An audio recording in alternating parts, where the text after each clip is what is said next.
Europe. Europe 1. On passe à la politique française avec une formation où beaucoup de personnalités ont réussi à s'évader ces derniers mois. Hélène Jouan, c'est la dernière ligne droite pour les candidats à la présidence du parti Les Républicains. Dimanche, c'est le premier tour avec 3 candidats en lice, mais un suspense tout relatif. Oui, Florence Portelli parle haut pour montrer qu'elle veut encore y croire. Maël de Calandre fait lui-même plus semblant et déplore ce matin une droite folle. Et Laurent Wauquiez fait depuis le début comme si les 2 autres n'existaient pas. C'est beau, une compétition apaisée. Mais après tout, depuis 2012, les électeurs de droite en ont soupé des psychodrames, surtout qu'à la fin, même celui qui gagne finit par perdre.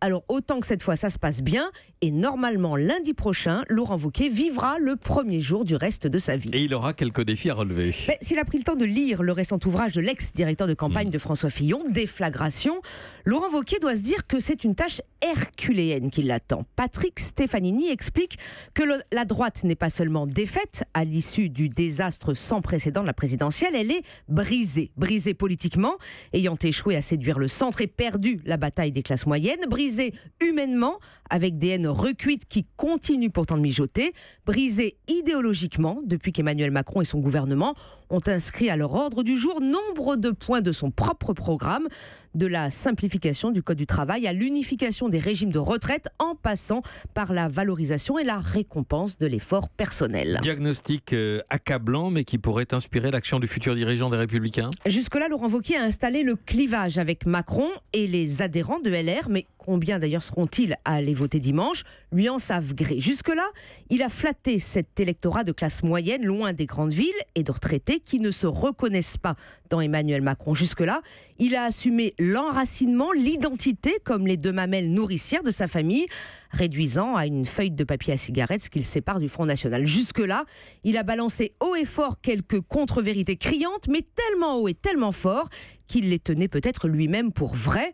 Et de toute façon, les dénoncer vous place immédiatement dans le camp du microcosme parisien.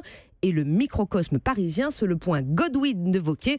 Impossible de discuter avec ça. Dans une semaine pile, s'il l'emporte dès le premier tour, Laurent Wauquiez vivra donc peut-être le premier jour du reste de sa vie, celui où il a toutes les manettes, mais pas que des amis, où il lui reste tout à faire pour éviter les départs qui se préparent et reconstruire une droite forte, sociale et populaire que les électeurs de droite espèrent.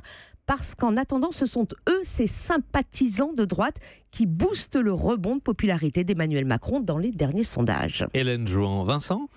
Hélène, on peut se dire que la droite a le culte du chef et que Wauquiez est son champion évident, puisque... Laurent Wauquiez, c'est pas Emmanuel.